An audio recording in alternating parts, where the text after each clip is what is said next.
Welcome to Kiran entrance academy YouTube channel ಅಂತ ಹೇಳ್ತಾ ಈ ಒಂದು ವಿಶೇಷ ವಿಡಿಯೋ ನೋಡಲು ಬಂದಂತ ಎಲ್ಲರಿಗೂ ಸ್ವಾಗತ ಮಾಡ್ತಾ ಈ ವಿಡಿಯೋನ ಶುರು ಮಾಡೋಣ. ಈ ವಿಡಿಯೋದಲ್ಲಿ ಆದರ್ಶ ವಿದ್ಯಾಲಯ ಪ್ರವೇಶಕ್ಕೆ ಅರ್ಜಿಯನ್ನ ಕರೆದಿದ್ದಾರೆ. ಅದರ ಬಗ್ಗೆ ಸಂಪೂರ್ಣವಾದ ಮಾಹಿತಿಯನ್ನ ಈ ವಿಡಿಯೋದಲ್ಲಿ ತಿಳಿಸ್ಕೊಡ್ತೀನಿ. ಬನ್ನಿ, ಈ ಸ್ಕೂಲಿಗೆ ಹೇಗೆ ಸೇರ್ಬೇಕು ಅನ್ನೋದನ್ನ ಮೊದಲೇ ಅರ್ಥ ಮಾಡ್ಕೋಬೇಕಾಗತ್ತೆ. ಈ ಸ್ಕೂಲ್ನಲ್ಲಿ ಸಿಗುವಂತ ಸೌಲಭ್ಯಗಳು ಬಂದು ವಿಜ್ಞಾನ ಮತ್ತು ಕಂಪ್ಯೂಟರ್ ಲ್ಯಾಬ್ಗಳಿರುತ್ತೆ, ಮತ್ತೆ ಉಚಿತ ಪಠ್ಯಪುಸ್ತಕ, ಸಮವಸ್ತ್ರ ಮತ್ತು ಬಿಸಿ ಊಟದ ವ್ಯವಸ್ಥೆ ಕೂಡ ಇರುತ್ತೆ. ಮತ್ತೆ ಇಲ್ಲಿ ಏನೆಲ್ಲ ಇರುತ್ತೆ ಅಂದ್ರೆ, ಇಲ್ಲಿ ನಮಗೆ ಕೊಡುವಂತಹ ಶಿಕ್ಷಣ ಬಂದು CBSE ಪಠ್ಯಕ್ರಮ.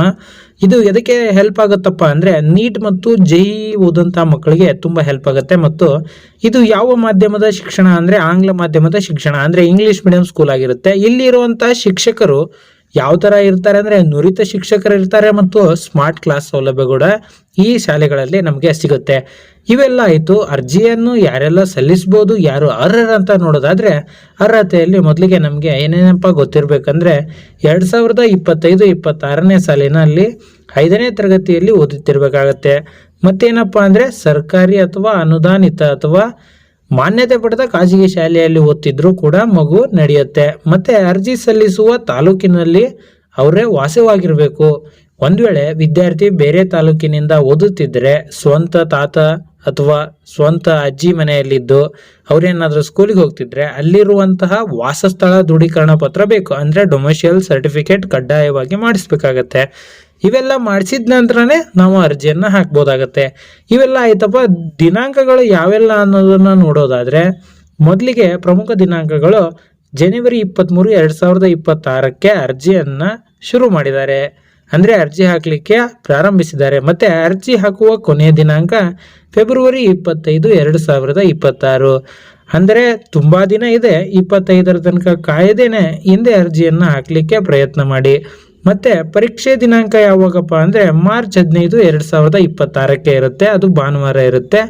ಮತ್ತೆ ರಿಸಲ್ಟ್ ಯಾವಾಗೆಲ್ಲ ಬರುತ್ತೆ, ಪರೀಕ್ಷೆ ಆಯಿತು, ಫಲಿತಾಂಶ ಯಾವಾಗಪ್ಪ ಅಂದ್ರೆ ಏಪ್ರಿಲ್ ತಿಂಗಳದೊಳಗೆ ಅದು ರಿಸಲ್ಟ್ನ ಅನೌನ್ಸ್ ಮಾಡ್ತಾರೆ. ಆಯಿತು ಸರ್, ಇಷ್ಟು ತನಕ ಗೊತ್ತಾಯ್ತಲ್ಲ. ಹಾಗಾದರೆ ನೆಕ್ಸ್ಟ್ ನಾವು ಯಾವ ವೆಬ್ಸೈಟ್ನಲ್ಲಿ ಅರ್ಜಿಯನ್ನು ಹಾಕ್ಬೋದು ಮತ್ತು ಯಾವೆಲ್ಲ ದಾಖಲಾತಿಗಳು ಬೇಕನ್ನೋದನ್ನು ನೋಡೋದಾದರೆ, ಮೊದಲಿಗೆ ನೀವು ಹೋಗಬೇಕಾಗಿರುವಂತಹ ವೆಬ್ಸೈಟ್ ಬಂದು schooleducation.karnataka.gov.in ವೆಬ್ಸೈಟ್ಗೆ ಹೋಗಬೇಕಾಗತ್ತೆ. ಇಲ್ಲಪ್ಪ ಅಂದರೆ vijayvani.karnataka.gov.in ವೆಬ್ಸೈಟ್ಗೆ ಹೋಗಬೇಕಾಗತ್ತೆ. ಇವೆರಡರಲ್ಲಿ ಯಾವುದಾದ್ರೂ ಒಂದು ವೆಬ್ಸೈಟ್ಗೆ ಹೋಗಿ, ಅಲ್ಲಿ ನಿಮಗೆ ಆದರ್ಶ ವಿದ್ಯಾಲಯ ಅಡ್ಮಿಷನ್ 2026-27 ಅಂತ ಇರುತ್ತೆ. ಅದರ ಲಿಂಕ್ ಮೇಲೆ ಕ್ಲಿಕ್ ಮಾಡಿದರೆ ನಿಮಗೆ ಅಲ್ಲಿ SATS ID, ಕ್ಯಾಪ್ಚಾ ಮತ್ತು ಕೆಲವೊಂದಿಷ್ಟು ಮಾಹಿತಿಯನ್ನು ಕೇಳುತ್ತೆ. ಆ ಮಾಹಿತಿಯನ್ನು ನೀವು ಅಲ್ಲಿ ಸಬ್ಮಿಟ್ ಮಾಡಬೇಕಾಗತ್ತೆ.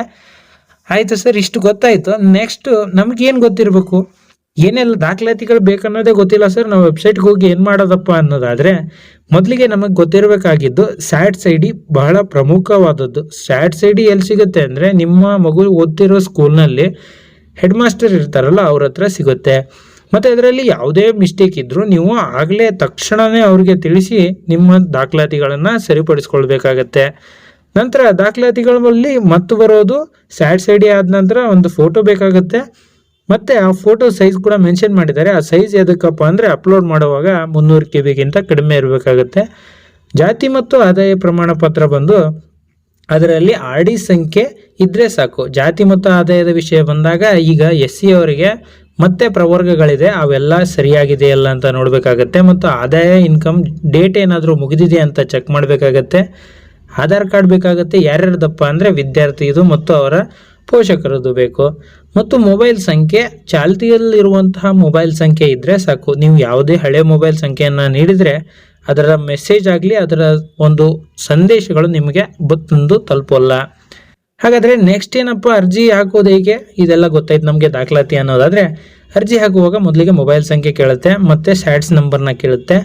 ಮೊಬೈಲ್ ಸಂಖ್ಯೆ ಮತ್ತು SATS ನಂಬರ್ನ ಹಾಕಿ ನಿಮಗೆ ಒಂದು ಸಣ್ಣ ಕ್ಯಾಪ್ಚಾ ಕೂಡ ಕೇಳುತ್ತೆ. ಕ್ಯಾಪ್ಚಾನ ಹಾಕಬೇಕಾಗತ್ತೆ. ಕ್ಯಾಪ್ಚಾನ ಹಾಕಿದ ನಂತರ ಸಬ್ಮಿಟ್ ಕೊಟ್ಟರೆ ನಿಮ್ಮ ಮೀಸಲಾತಿ ಅಂದರೆ ಜಾತಿ ಮತ್ತು ಆದಾಯದ RD ನಂಬರ್ನ ಕೇಳುತ್ತೆ. ಮತ್ತು ಪರೀಕ್ಷೆ ಎಲ್ಲಿ ಬರಿತೀರಾ ಅಂತ ಕೇಳುತ್ತೆ. ಅದನ್ನೆಲ್ಲ ಹಾಕಿ ಭಾವಚಿತ್ರ ಕೇಳುತ್ತೆ. ಅಭ್ಯರ್ಥಿಯ ಫೋಟೋನ ಅಪ್ಲೋಡ್ ಮಾಡಬೇಕಾಗತ್ತೆ. ಅಲ್ಲಿ 300 KB ಲಾಸ್ಟ್ ಇದೆ ಸೈಜು. ನಾನು ಮೊದಲಿಗೆ ಹೇಳಿದಾಗೆ ಫೋಟೋನ ಅಪ್ಲೋಡ್ ಮಾಡಿದ ನಂತರ ಪ್ರಿವ್ಯೂ ಮೇಲೆ ಕ್ಲಿಕ್ ಮಾಡಿ. ಪ್ರಿವ್ಯೂ ಮೇಲೆ ಕ್ಲಿಕ್ ಮಾಡಿದ ನಂತರ ಯಾವುದೇ ಕಾರಣಕ್ಕೂ ನೆಗ್ಲೆಕ್ಟ್ ಮಾಡದೆ ಸಂಪೂರ್ಣವಾಗಿ ಪರಿಶೀಲನೆ ಮಾಡಬೇಕಾಗತ್ತೆ.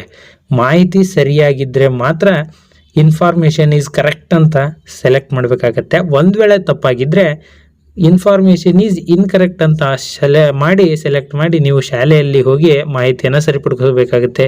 ಯಾಕಂದ್ರೆ ಇವೆಲ್ಲ ಸ್ಯಾಟ್ಸ್ ಐ ಡಿಯಿಂದ ಕನೆಕ್ಟ್ ಇರೋದ್ರಿಂದ ನೀವೇ ಮಾಡಲಿಕ್ಕಾಗಲ್ಲ. ಸ್ಯಾಟ್ಸ್ ಐ ಡಿಯನ್ನು ಶಾಲೆಯ ಪ್ರಾಂಶುಪಾಲರು ಕೂಡ ಮಾಡಬೇಕಾಗತ್ತೆ. ಹಾಗಾದರೆ ಏನೆಲ್ಲ ಓದ್ಕೋಬೇಕು ಅರ್ಜಿಯನ್ನು ಹಾಕಿದ ನಂತರ ಅಂದರೆ ವಿಷಯವಾರ ಅಂಕಗಳ ಹಂಚಿಕೆಯನ್ನು ನೀಡಿದ್ದಾರೆ ಅವರು. ಇಂಗ್ಲೀಷು, ಕನ್ನಡ, ಸಮಾಜ ವಿಜ್ಞಾನ, ಗಣಿತ, ವಿಜ್ಞಾನ ಮತ್ತು ಸಾಮಾನ್ಯ ಜ್ಞಾನ ಇವೆಲ್ಲ ಆದ ನಂತರ ಭೌತಿಕ ಸಾಮರ್ಥ್ಯ. ಇವಿಷ್ಟನ್ನು ನಾವು ಕಲ್ತ್ಕೊಂಡ್ರೆ ನಮ್ಮ ಪರೀಕ್ಷೆಯಲ್ಲಿ ಉತ್ತಮ ಅಂಕ ಬರಲಿಕ್ಕೆ ಒಂದು ಮಾರ್ಗ ಆಗುತ್ತೆ. ಇಂಗ್ಲೀಷು 16% ಕ್ವಶನ್ಸ್ ಇರುತ್ತೆ, ಗಣಿತ 16%, ಕನ್ನಡ 16%, ವಿಜ್ಞಾನ 16%, ಸಮಾಜ 16%, ಸಾಮಾನ್ಯ ಜ್ಞಾನ ಕೂಡ 10%, ಭೌತಿಕ ಸಾಮರ್ಥ್ಯ ಕೂಡ 10% ಇರುತ್ತೆ. ಮತ್ತು ಯಾವೆಲ್ಲ ಪರೀಕ್ಷೆಯ ಮಾದರಿಗಳು ಯಾವ ಥರ ಇರುತ್ತೆ ಅಂತ ಗೊತ್ತಿಲ್ಲ ಸರ್ ನಮಗೆ. ಅಂದರೆ ಒಟ್ಟು ಅಂಕಗಳು 100 ಇರುತ್ತೆ, ಕಾಲಾವಧಿ 2.5 ಗಂಟೆ ಇರುತ್ತೆ. ಪರೀಕ್ಷೆಗಳಿಗೆ ಒಂದು OMR ಕೊಡ್ತಾರೆ. ಪರೀಕ್ಷೆಯಲ್ಲಿ ನಾವು OMRನಲ್ಲಿ 4 ಆಪ್ಷನ್ ಕೊಟ್ಟಿರ್ತಾರೆ. 4 ಆಪ್ಷನ್ ಒಳಗಡೆ ನಾವು ಒಂದನ್ನು ಆಯ್ಕೆ ಮಾಡಬೇಕಾಗತ್ತೆ. ಮತ್ತು ಪರೀಕ್ಷೆ ಯಾವ್ಯಾವ ಮಾಧ್ಯಮದಲ್ಲಿ ಬರಿಬೋದಪ್ಪ ಅಂದರೆ ಕನ್ನಡ ಮಾಧ್ಯಮದಲ್ಲಿ ಬರಿಬೋದು ಮತ್ತು ಇಂಗ್ಲೀಷ್ ಮಾಧ್ಯಮದಲ್ಲಿ ಕೂಡ ಬರಿಬೋದು. ಪರೀಕ್ಷೆಯಲ್ಲಿ ಬರೆಯುವಾಗ ಒಂದು ಪ್ರಶ್ನೆಗೆ ಒಂದು ಆಯ್ಕೆಯನ್ನು ಮಾತ್ರ ನಾವು ಫಿಲ್ ಮಾಡಬೇಕಾಗತ್ತೆ. ಏಕೆಂದರೆ ಒಂದರಲ್ಲಿ ನೀವು ಏನಾದರೂ 2 ಅಥವಾ 3 ಮಾಡಿದರೆ ಅದು ಕ್ವಶನ್ ಡಿಲೀಟ್ ಮಾಡಲಾಗುತ್ತೆ. ಅಂದರೆ ಅದನ್ನು ನೀವು ಕ್ಯಾಲ್ಕುಲೇಟ್ ಮಾಡೋದಿಲ್ಲ. ಮತ್ತು ಏನಪ್ಪ ಹಾಲ್ ಟಿಕೆಟ್ ಯಾವಾಗ ಡೌನ್ಲೋಡ್ ಮಾಡೋದು, ಹೇಗೆ ಡೌನ್ಲೋಡ್ ಮಾಡೋದು? ಹಾಲ್ ಟಿಕೆಟ್ ಯಾವಾಗ ಬರುತ್ತೆ ಅಂದರೆ ಆ ಪರೀಕ್ಷೆಯ 1 ವಾರ ಮುಂಚಿತವಾಗಿ ಹಾಲ್ ಟಿಕೆಟ್ ಬರುತ್ತೆ. ಮತ್ತು ಎಲ್ಲಿ ಡೌನ್ಲೋಡ್ ಮಾಡಬೇಕಂದ್ರೆ ಅದೇ ವೆಬ್ಸೈಟ್ನಲ್ಲಿ ಹೋಗಬೇಕಾಗುತ್ತೆ. ಅಲ್ಲಿ ಹಾಲ್ ಟಿಕೆಟ್ ಲಿಂಕ್ ಅಂತ ಇರುತ್ತೆ, ಅಲ್ಲಿ ನೀವು ಓಪನ್ ಮಾಡಿ ಸ್ಯಾಟ್ಸ್ ಐ ಡಿಯನ್ನು ಹಾಕಿದರೆ ಸಾಕು. ಸ್ಯಾಟ್ಸ್ ಐ ಡಿ ಎಲ್ಲಿರುತ್ತಪ್ಪ ಅಂದರೆ ನೀವು ಅಪ್ಲಿಕೇಶನ್ ಹಾಕಿದ ನಂತರ ಅಕ್ನಾಲೇಜ್ಮೆಂಟ್ ಕಾಪಿಯಲ್ಲಿ ಇರುತ್ತೆ, ಅಥವಾ ಅಕ್ನಾಲೇಜ್ಮೆಂಟ್ನಲ್ಲಿರುವಂಥ ನಂಬರ್ನ ಹಾಕಿ ನೀವು ಕೂಡ ಹಾಲ್ ಟಿಕೆಟ್ನ ಡೌನ್ಲೋಡ್ ಮಾಡ್ಕೋಬೋದು. ಮತ್ತು ತಯಾರಿ ಏನೆಲ್ಲ ನಡೆಸಬೇಕು ಅಂತಂದರೆ ನಿಮ್ಮ 5ನೇ ತರಗತಿಯ ಪಠ್ಯಪುಸ್ತಕಗಳನ್ನು ಓದಿದರೆ ಸಾಕು, ಅದರಲ್ಲೇ ಇರುವಂಥ ಪ್ರಶ್ನೆಗಳನ್ನೇ ತೆಗೆದಿರ್ತಾರೆ. ಮತ್ತು ಮೆಂಟಲ್ ಎಬಿಲಿಟಿ ಅಂದರೆ ನೀವೇನಾದರೂ ಮೊರಾರ್ಜಿ, ನವೋದಯ ಕ್ಲಾಸಸ್ಗೆ ಹೋಗಿದ್ರೆ ಅಥವಾ ಪರೀಕ್ಷೆಯನ್ನು ಬರೆದಿದ್ರೆ ಅದರಲ್ಲಿರುವಂಥ ಅದನ್ನೇ ಕೊಟ್ಟಿರ್ತಾರೆ. ಮತ್ತು ಕನ್ನಡ ಗ್ರಾಮರ್, ಇಂಗ್ಲೀಷ್ ಗ್ರಾಮರ್ ಇರುತ್ತೆ. ಮತ್ತು ಮೇನಾಗಿ OMR ಶೀಟ್ನಲ್ಲಿ ಆನ್ಸರ್ ಮಾಡೋದನ್ನು ಕಲ್ತಿರ್ಬೇಕಾಗತ್ತೆ. ಒಂದು ವೇಳೆ ಏನೇನಾದರೂ ನವೋದಯ ಮೊರಾರ್ಜಿ ಹಾಕಿದರೆ ನಿಮ್ಗೆ ಗೊತ್ತಿರುತ್ತೆ, ಗೊತ್ತಿಲ್ಲ ಅಂದರೆ ಮಾತ್ರ ಪ್ರಾಕ್ಟೀಸ್ ಮಾಡಿ. ಆ OMR ಶೀಟ್ಗಳು ಆನ್ಲೈನ್ ಸೆಂಟರ್ನಲ್ಲೇ ಸಿಗುತ್ತೆ. ಮತ್ತು ಕರ್ನಾಟಕದಾದ್ಯಂತ ಒಟ್ಟು 74 ಆದರ್ಶ ವಿದ್ಯಾಲಯಗಳಿವೆ ಈಗ ಆಲ್ರೆಡಿ. ಪ್ರತಿ ತಾಲೂಕಿನಲ್ಲಿ ಒಂದು ಶಾಲೆಯನ್ನು ಅವರು ಕೊಟ್ಟಿದ್ದಾರೆ. ಅಂದರೆ ಅದರಲ್ಲಿ ನಾವು ಹೋಗಿ ವಿಚಾರಿಸ್ಬೋದು ಸ್ಕೂಲ್ ಹೇಗಿದೆ ಅಂತ. ಮತ್ತು ನಾನೀಗ ಹೇಳ್ತಿದ್ದೆ ನೋಡಿ, ಉದಾಹರಣೆಗೆ ಇಲ್ಲಿ ಸುತ್ತಮುತ್ತ ಅಂದರೆ ಬಾಗಲಕೋಟೆ, ಬೆಳಗಾವಿ, ಬಳ್ಳಾರಿ, ಬೆಂಗಳೂರು ಗ್ರಾಮಾಂತರ ಇತ್ಯಾದಿಯಲ್ಲಿ ಇದೆ. ನಿಮ್ಗೇನಾದರೂ ಹೆಚ್ಚಿನ ಮಾಹಿತಿ ಬೇಕಂದರೆ ಸಹಾಯವಾಣಿ ಇಮೇಲ್ ಕೊಟ್ಟಿದ್ದಾರೆ ಅವರು. ಇಮೇಲ್ಗೆ ನೀವು ಕಾಂಟ್ಯಾಕ್ಟ್ ಮಾಡ್ಬೋದು. ಅಲ್ಲಿ ನಿಮಗೆ ಎಲ್ಲ ಥರದ ಮಾಹಿತಿಯನ್ನು ಅವರು ಕೊಡ್ತಾರೆ ಅಂತ ಹೇಳಿದ್ದಾರೆ. ಹಾಗಂತ ಹೇಳ್ತಾ ನಿಮ್ಮ ಮಗುವಿನ ಉಜ್ವಲ ಭವಿಷ್ಯ ಹಿಂದೆ ಅರ್ಜಿ ಸಲ್ಲಿಸಬೇಕಾಗತ್ತೆ. ನಿಮ್ಮ ಮಕ್ಕಳ ಭವಿಷ್ಯಕ್ಕೆ ನೀವೇ ಜವಾಬ್ದಾರರಾಗ್ತೀರಾ. ಕೊನೆಯ ದಿನಾಂಕ ತನಕ ಕಾದು ಅರ್ಜಿ ಹಾಕೋದಾದರೆ ಸರ್ವರ್ಗಳ ಸಮಸ್ಯೆಯಿಂದ ನಿಮ್ಮ ಮಕ್ಕಳ ಅರ್ಜಿ ಹಾಕೋದೇ ಡಿಲೀಟ್ ಆಗ್ಬೋದು, ಹಾಕದೇನೂ ಉಳಿಬೋದು. ಹಾಗಂತ ಹೇಳ್ತಾ ಈ ವಿಡಿಯೋನ ಮುಗಿಸ್ತಾ ಇದ್ದೀನಿ. ಜೈ ಹಿಂದ್, ಜೈ ಕರ್ನಾಟಕ. ಮತ್ತೆ ಬನ್ನಿ, ಮುಂದಿನ ವಿಡಿಯೋದಲ್ಲಿ ಸಿಗೋಣ. ಧನ್ಯವಾದಗಳು.